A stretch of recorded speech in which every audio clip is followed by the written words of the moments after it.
Hello बच्चों, Oxford की online classes में आप सभी का स्वागत है। लास्ट क्लास में हमारा चैप्टर चल रहा था केमिकल रिएक्शन एंड कैटलिस्ट, और इसमें मैंने आपको टाइप ऑफ रिएक्शंस कराए थे।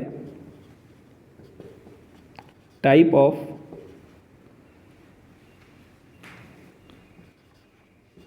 Chemical reaction. Type of chemical reaction में तीन तरह की मेन रिएक्शन थी हमारी। सबसे पहली रिएक्शन थी एडिशन रिएक्शन,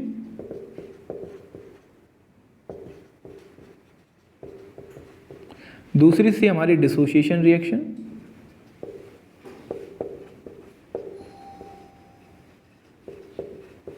और तीसरी रिएक्शन थी हमारी जिसे हम कहें डिस्प्लेसमेंट रिएक्शन। ठीक है, एडिशन रिएक्शन सिंपल था। डिसोसिएशन रिएक्शन जो थी ये तीन तरह की थी। पहला था हमारा थर्मल डिसोसिएशन, दूसरा था हमारा इलेक्ट्रिक डिसोसिएशन, और तीसरा था हमारा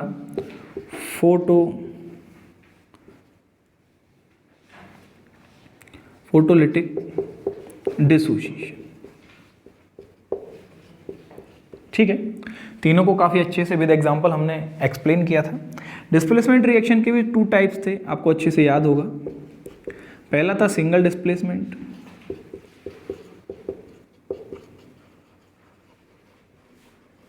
और दूसरा था हमारा डबल डिस्प्लेसमेंट।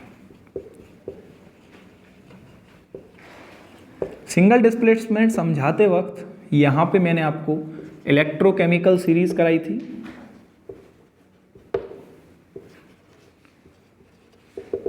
आई होप आपने उसको अच्छे से याद कर लिया होगा, जो ऑर्डर है, कौन सी मेटल ऊपर आती है, कौन सी मेटल नीचे आती है, कौन सी मेटल क्या एप्लीकेशन है इलेक्ट्रोकेमिकल सीरीज के, कौन सी मेटल किसे रिप्लेस करेगी, हाइड्रोजन से किसकी रिएक्टिव ज़्यादा है, किसकी रिएक्टिविटी कम है। तो ये हमने काफ़ी अच्छे से आपको डिटेल में समझा दिया था। आज हम बात करेंगे टाइप ऑफ केमिकल रिएक्शंस की on the basis of their speed और रेट। देखिए, आज हम बात करेंगे type of chemical reaction on the basis of their rate of reaction, या हम कहें स्पीड ऑफ रिएक्शन। यहां पर हमें जो केमिकल रिएक्शंस हैं उनके कंप्लीट होने की जो टाइमिंग है कि कितने समय में कोई केमिकल रिएक्शन कंप्लीट होती है, उसके बेसिस पर केमिकल रिएक्शंस के क्लासिफिकेशन को पढ़ेंगे। तो जब हम इस तरह के क्लासिफिकेशन को देखते हैं तो केमिकल रिएक्शंस को मेनली तीन टाइप में हम डिफरेंशिएट करते हैं। सबसे पहला टाइप होता है जिसमें आती हैं वेरी फास्ट रिएक्शंस, सबसे लास्ट पार्ट में आती हैं वेरी स्लो रिएक्शंस, और दूसरा जो पार्ट है हमारा, इसमें आती हैं मॉडरेट रिएक्शंस।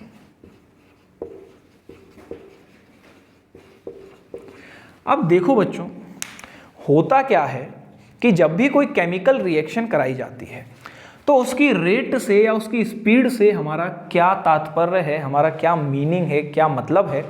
देखिए, स्पीड की अगर हम सिंपली बात करें तो स्पीड क्या होता है, डिस्टेंस अपॉन टाइम। लेकिन केमिकल रिएक्शन में अगर स्पीड की बात करें तो क्या केमिकल रिएक्शन कोई डिस्टेंस ट्रेवल करती है? क्या किसी निर्धारित समय में A to B, A place to B place जाती है? नहीं, केमिकल रिएक्शन तो वहीं पर होती है, उसी बीकर के अंदर। तो यहाँ पर रेट से हमारा क्या मतलब होता है? रेट से बेटा हमारा यहाँ पर केमिकल रिएक्शंस के टर्म में मतलब होता है चेंज इन कॉन्सेंट्रेशन, या कहो change in amount of reactant और product with respect to time. यानी किसी दिए गए समय में किसी केमिकल रिएक्शन में रिएक्टेंट और प्रोडक्ट की जो मात्रा है उसमें क्या परिवर्तन हुआ है, क्या चेंज हुआ है, उसी को हम क्या कहेंगे, रेट ऑफ केमिकल रिएक्शन या रेट ऑफ रिएक्शन के नाम से जानते हैं, या हम कहें स्पीड ऑफ रिएक्शन।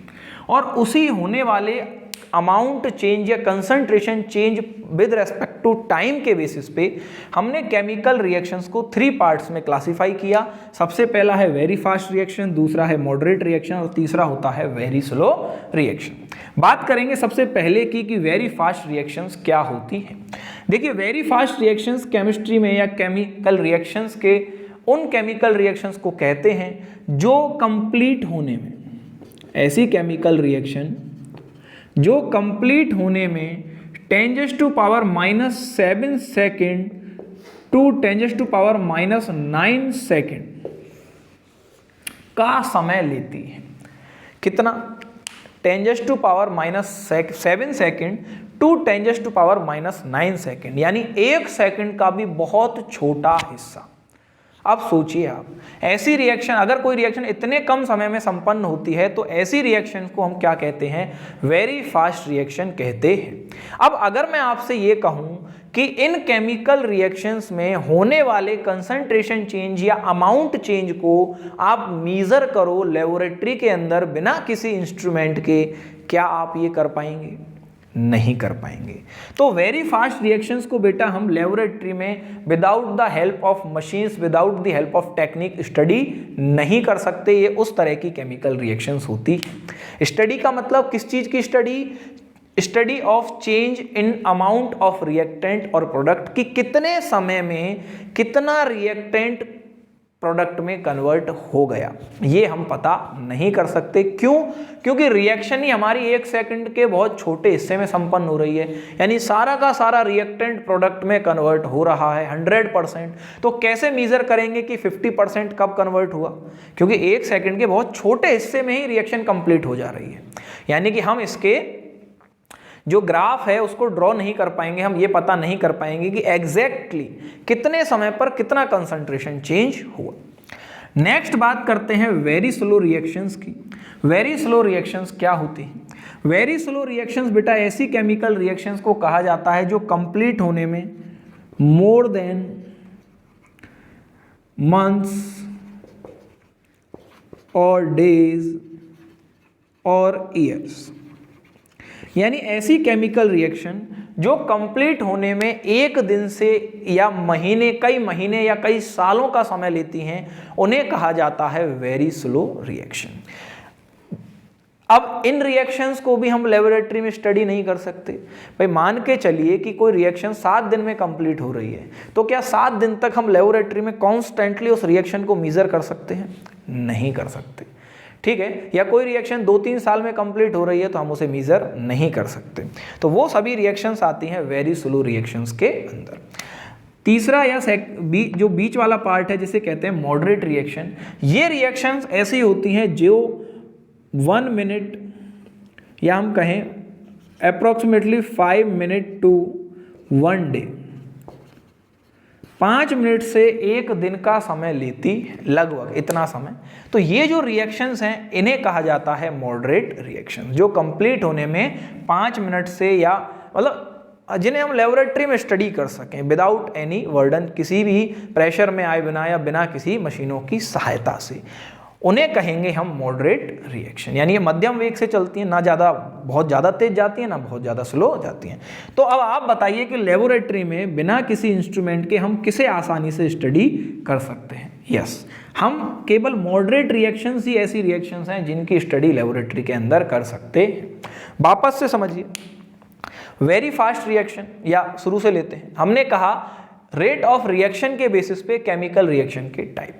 तो मैंने आपको समझाया रेट ऑफ रिएक्शन क्या होता है केमिकल रिएक्शन के रेस्पेक्ट में। रेट ऑफ रिएक्शन कहते हैं अमाउंट में होने वाला परिवर्तन रिएक्टेंट और प्रोडक्ट की विद रेस्पेक्ट टू टाइम, कि कितने समय में कितना अमाउंट ऑफ रिएक्टेंट प्रोडक्ट में परिवर्तित हो गया, ये होती है रेट ऑफ केमिकल रिएक्शन। और उसके बेसिस पे हमने क्लासीफाई किया रिएक्शंस को 3 पार्ट्स में, very fast reaction, very slow reaction and moderate reaction. Very fast reaction कौन सी रिएक्शन होंगी? जो कंप्लीट होने में 1 सेकंड से भी कम का समय समय लेती हैं। इन्हें कहते हैं वेरी फास्ट रिएक्शन। इन्हें हम लेबोरेटरी में बिना इंस्ट्रूमेंट की हेल्प के स्टडी नहीं कर सकते। दूसरा मैंने कहा very slow reaction. Very slow reaction ऐसी रिएक्शंस होती हैं जो संपन्न होने में, कंप्लीट होने में 1 दिन से ज़्यादा का, कई महीनों का, कई सालों का समय लेती हैं, उसे कहते हैं वेरी स्लो रिएक्शन। इन्हें भी हम लेबोरेटरी में कांस्टेंट ऑब्जर्वेशन के थ्रू स्टडी नहीं कर सकते। तीसरा आता है मॉडरेट रिएक्शन। मॉडरेट रिएक्शन ऐसी रिएक्शन जो ना तो बहुत फास्ट होती हैं ना बहुत स्लो होती हैं, जो कि लगभग 1 दिन में कंप्लीट हो जाती हैं, जिन्हें हम लेबोरेटरी में कांस्टेंट ऑब्जर्वेशन के थ्रू स्टडी कर सकते हैं, जिनकी रेट ऑफ रिएक्शन को मेजर किया जा सकता है without the help of instrument. उन्हें हम कहेंगे मॉडरेट रिएक्शन। अब इन रिएक्शंस के एग्जाम्पल की हम बात करते हैं तो देखो बच्चों, सबसे पहला एग्जाम्पल हम समझेंगे वेरी स्लो रिएक्शन का। वेरी स्लो रिएक्शन का सबसे अच्छा एग्जाम्पल है rusting of iron. Rusting of iron यानी लोहे पर जंग का लगना। अब देखिए लोहे पर जंग के लगने की प्रोसेस कैसी है, आप खुद सोचिए। क्या लोहे पर जंग 1 दिन में लग जाती है? क्या 1 घंटे में लग जाती है? नहीं। लोहे पर जंग लगने में एक्सटर्नल फैक्टर के बेसिस पे भी हमें कम से कम 4, 5, 10 दिन, महीने भर का समय लगता है। यानी ये प्रोसेस जो है ये बहुत धीरे धीरे काम करती है, इसलिए इसे हम कहते हैं वेरी स्लो रिएक्शन। यदि हम इस rusting of iron chemical reaction की केमिकल इक्वेशन की बात करना चाहें तो देखिए इसकी केमिकल इक्वेशन होती है 4Fe + O2 + H2O। यहाँ से बनता है 2Fe2O3 XH2O। तो XH2O यहाँ ले लेंगे, 4Fe हो गया, रिएक्शन बैलेंस करने के लिए 3O2। So this is the reaction of rusting of iron, लोहे पर जंग का लगना। X जो है ये n नंबर ऑफ मॉलिक्यूल्स को डिनोट करता है, यानी कि नंबर ऑफ मॉलिक्यूल्स 2 हो सकते हैं, 4 हो सकते हैं, 6 हो सकते हैं। इन तीनों में से कोई भी एक संख्या हो सकती है। ये मैटर करेगा कि जो आयरन शीट है उसके आसपास अमाउंट ऑफ वाटर मॉलिक्यूल कितने थे। बहुत ज़्यादा होंगे तो 6 मैक्सिमम, कम होंगे तो 4 और 2 में से। तो हम x लगा के चलते हैं। x का मतलब यही होता है कि हम मानते हैं कि हमें मैक्सिमम या कम जितने भी मिले x डिनोट कर दिया। ठीक है, बात करते हैं वेरी फास्ट रिएक्शन की। वेरी स्लो रिएक्शन अच्छे से कंप्लीट हो गया, ये आपको अच्छे समझ में आ गया होगा। अब बात करेंगे किसकी? Very slow reaction. ये मैं थोड़ा सा इसको क्लीन कर देता हूँ। देखिए बच्चों, बात करेंगे वेरी फास्ट रिएक्शन की। वेरी स्लो रिएक्शन तो हो गया। वेरी फास्ट रिएक्शन की जब हम बात करते हैं तो इसके अंदर एग्जांपल लेते हैं हम reaction of acid and base. Acid base की जो रिएक्शन होती है जिसे हम क्या कहते हैं? Neutralisation reaction. ये न्यूट्रलाइजेशन रिएक्शन जो है बेटा ये बहुत ही ज़्यादा स्पीड से होती है। कैसे? देखिए एग्जांपल हम यहाँ लिख लेते हैं। HCl + NaOH, इन दोनों को रिएक्ट कराएंगे, यहाँ से NaCl + H2O का फॉर्मेशन होगा और ये रिएक्शन बहुत ही ज़्यादा फास्ट स्पीड से होती है। तो ये हमारा एग्जांपल होता है वेरी फास्ट रिएक्शन का।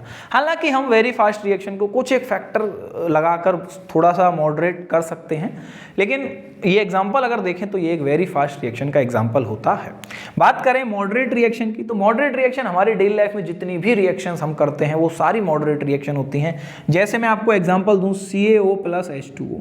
जो मार्केट से हम चूना लेके आते हैं उसे जब पानी में डालते हैं, कली जिसे कहा जाता है, तो यहाँ से CaOH का होल ट्वाइस यानी बुझे हुए चूने का क्या होता है? फॉर्मेशन। और अगर इस रिएक्शन की बात करें तो ये 1 दिन में संपन्न होने वाली रिएक्शन है। इसमें होने वाले कंसंट्रेशन चेंज को आसानी से ऑब्जर्व किया जा सकता है। तो ये हमारा एग्जांपल हो जाएगा किसका? मॉडरेट रिएक्शन का। और एक एग्जांपल की बात करते हैं। देखिए मॉडरेट रिएक्शन के तो बहुत एग्जांपल हैं जो हमारी डेली लाइफ में होते हैं। देखिए मॉडरेट रिएक्शन का दूसरा एग्जांपल हम लेंगे। हमने लिया चीनी C12H22O11, C12H22O11, इसे हम कहते हैं क्या? शुगर। ये कुछ भी हो सकती है, माल्टोज हो सकती है, लैक्टोज हो सकती है।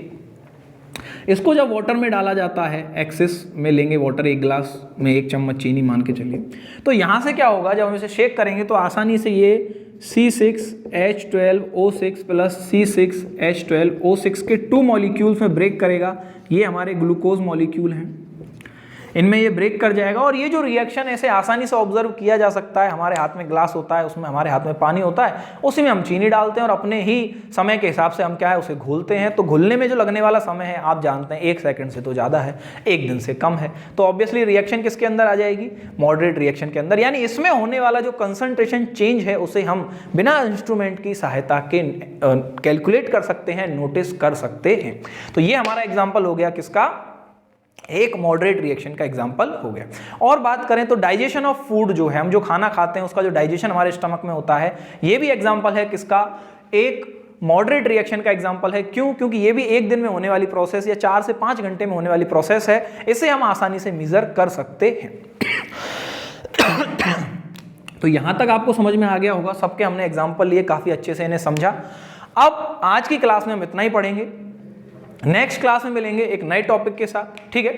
तब तक के लिए आप पढ़ते रहिए, नोट्स बनाइए, होमवर्क कीजिए। धन्यवाद, जय हिंद।